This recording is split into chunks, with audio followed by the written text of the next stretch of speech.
ధైర్యం, నిజాయితీ, దేశభక్తి ఈ మూడే ఆయన వ్యక్తిత్వంలోని మూల స్తంభాలుగా, ప్రజలే నా శక్తి అనే నినాదంతో సాధారణ మనిషి ఆవేదనకు స్వరం విచ్చి సమస్యలు తీర్చేటువంటి జనసేనాని, జననేత, ఉప ముఖ్యమంత్రి శ్రీ పవన్ కళ్యాణ్ గారి సందేశం.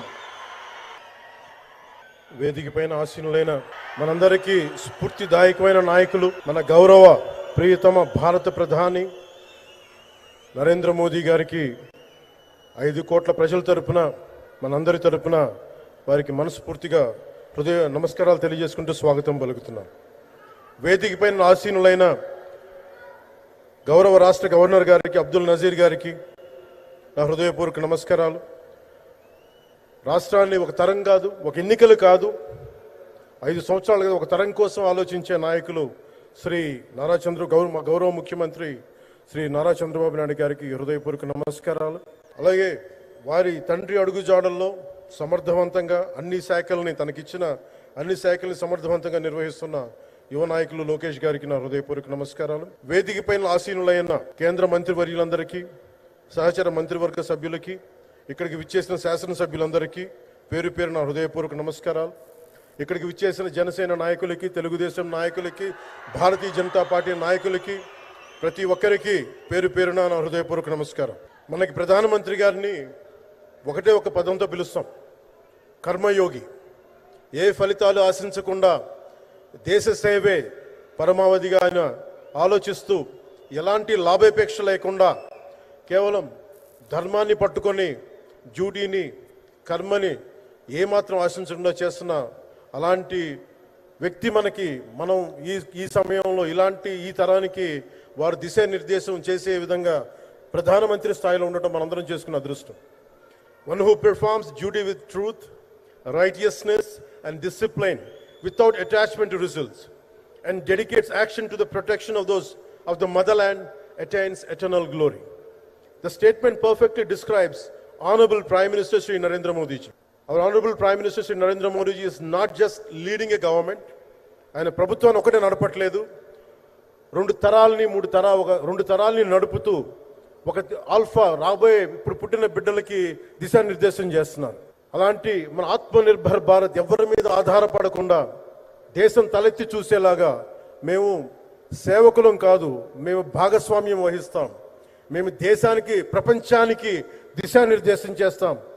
భారత్ అగ్రగామి, అంతేగాని కూర్చోబెట్టి చేతులు మడుచుకొని మేము భయపడతా ఉండే దేశం కాదు. తలెత్తుకొని పొగరగా, ఒక దేశపు జెండా ఎంత పొగరుగా ఉంటుందో అంత పొగరుతోటి భారతదేశాన్ని ప్రపంచ పటంలో నిలబెట్టిన మోదీ గారు మనకి ఈ రోజున ఈ కార్యక్రమానికి విచ్చేసి, ప్రత్యేకించి మొన్న గూగుల్ వచ్చింది, అలాగే ఈ రోజున ముఖ్యంగా దాదాపు 13,000 కోట్ల పైచిలుకుతోటి ఈ రోజున మనకి పెట్టుబడులు వస్తూ ఉన్నాయి.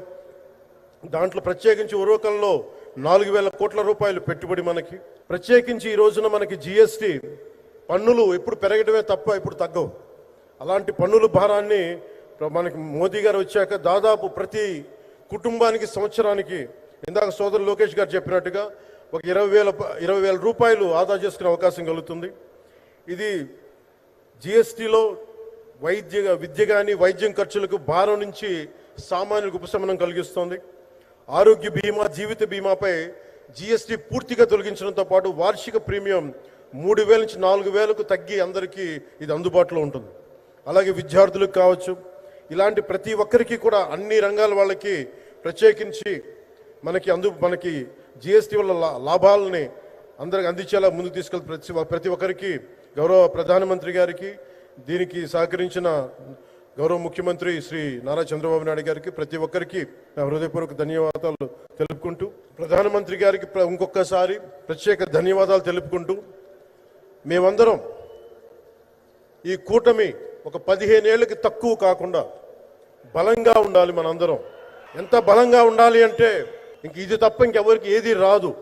ఇబ్బందులున్నా ఉన్నా తట్టుకొని నిలబడి, ఎందుకంటే ఈ రోజున ప్రధానమంత్రి గారు మనకు వచ్చి అండగా ఉన్నారంటే ఈ పెట్టుబడులను కానీ, ఈ నమ్మకాన్ని కానీ ఎట్టి మాత్రం సడలించకుండా మేము ముందుకెళ్తామని మీ అందరికీ తెలియజేసుకుంటూ, అందరం సమిష్టిగా పనిచేస్తాం.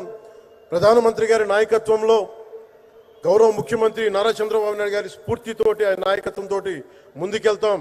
మేమందరం మీ ఆకాంక్షల్ని, వచ్చే తరం ఆకాంక్షల్ని ముందుకు తీసుకెళ్తామని తెలియజేసుకుంటూ సెలవు తీసుకున్నాను.